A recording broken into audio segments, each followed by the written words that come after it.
Administrator అంటే ఎవరు? Who is the best administrator?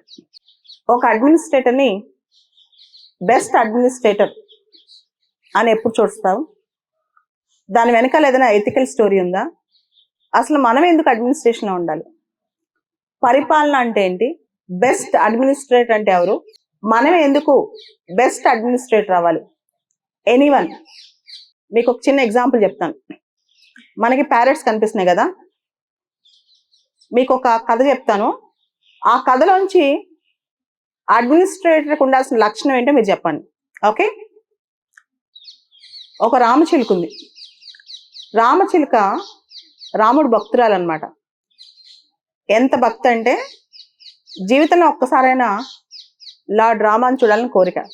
అయితే ఒకరోజు రాముడు వేటకెళ్ళాడు, అడవికి వేటకెళ్ళాడు. ఇలానే చెట్ల మధ్య బాణాలు వేస్తున్నాడు అనమాట.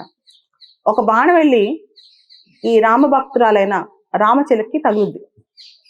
ఆ చిలుకకి రక్తం వస్తుంది.